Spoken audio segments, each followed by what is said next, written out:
Design thinking, design thinking, design thinking. Kayaknya semua orang ngomongin itu gitu ya. Emang pentingnya apa sih gitu? Kenapa sih kok perusahaan saat ini kok dibilang bahwa mereka tuh perlu banget pakai design thinking? Yuk kita cari tahu jawabannya.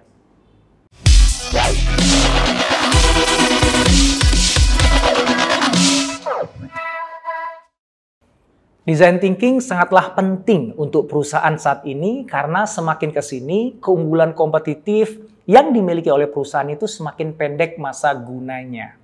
Artinya, ketika suatu perusahaan itu sukses, dia berhasil dapat keunggulan kompetitif di pasar. Misalnya karena mungkin dia punya inovasi produk yang bagus gitu katakanlah ya. Nah, waktunya tuh nggak lama sebelum perusahaan lain merebut keunggulan kompetitif itu dari dia gitu. Nah, selain itu, di era bisnis saat ini kayaknya semakin susah ya kita memprediksi datangnya pesaing. Karena mereka nggak selalu datang dari industri yang sama. Pesaing itu bisa datang dari industri yang completely berbeda, bahkan dari perusahaan startup yang kita nggak pernah dengar namanya. Contohnya, misalnya ya kita kenal Airbnb yang mendisrupsi industri perhotelan, atau Apple yang mendisrupsi industri musik, atau Gojek yang mendisrupsi industri transportasi hanya dalam waktu yang relatif singkat. Nah, itulah sebabnya kenapa perusahaan itu perlu lebih cepat dan kreatif dalam berinovasi agar bisa terus mempertahankan keunggulan kompetitif yang dimiliki. Dan design thinking menjadi cara berinovasi yang sangat tepat untuk menghadapi tantangan itu. Nah, apa sih yang menjadi nilai tambah yang paling utama dari design thinking? Jawabannya adalah karena pendekatan inovasinya yang human-centric atau customer-centric. Loh, emang inovasi yang nggak customer-centric itu yang kayak gimana? Misalnya, inovasi yang fokusnya pada pesaing. Ada perusahaan yang berinovasi dengan fokus seperti itu, jadi dia menjadikan pesaing dalam industri mereka itu sebagai acuan inovasi. Ya, seperti mengacu pada best practice dari industri atau tren yang dilakukan oleh para pesaing gitu. Yang menjadi prioritas bagi perusahaan yang fokusnya pada pesaing ini adalah mengeluarkan inovasi lebih cepat dibandingkan pesaing, sekecil apapun inovasi tersebut. Contoh kedua adalah inovasi yang fokusnya pada teknologi. Nah, perusahaan yang berinovasi dengan fokus ini menjadikan perkembangan teknologi dan kapabilitas perusahaan sebagai acuan inovasi. Jadi mereka mulai inovasi itu dengan menentukan teknologi terkini atau teknologi yang terbaik yang ada pada saat ini yang mereka bisa manfaatkan gitu. Yang menjadi prioritas bagi perusahaan yang fokusnya pada teknologi ini adalah mengeluarkan inovasi dengan teknologi yang paling mutakhir. Nah, yang jadi masalah dari kedua pendekatan yang saya sampaikan tadi adalah bahwa best practice atau teknologi terkini itu kan belum tentu memberikan value yang diinginkan oleh customer kan. Sehingga seringkali jadi kurang efektif gitu untuk meraih keunggulan kompetitif secara signifikan.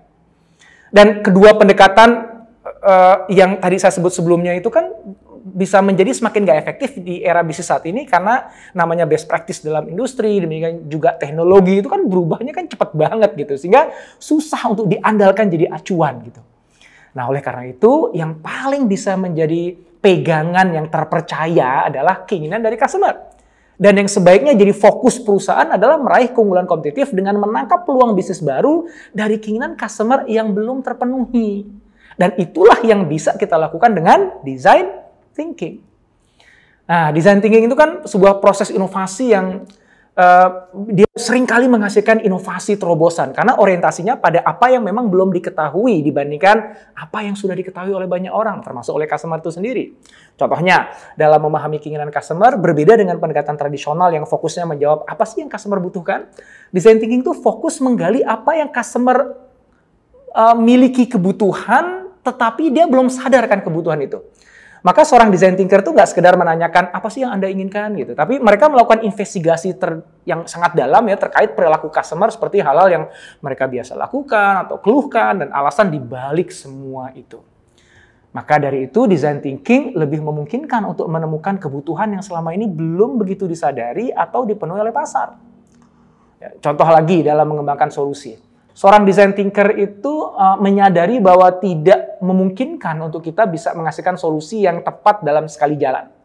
Melainkan seorang design thinker mengembangkan solusinya secara iteratif dan eksperimentatif dengan menguji cobakan dengan prototipenya yang beberapa kali harus diiterasi sampai kemudian ketemu sebuah solusi yang benar-benar bukan cuma sekedar berbeda dibandingkan yang lain, tapi menyelesaikan masalah dari si customer. Memberikan value yang paling berharga kepada si customer yang itu belum pernah ditawarkan sama sekali oleh pesaing atau pemain lain dalam industrinya.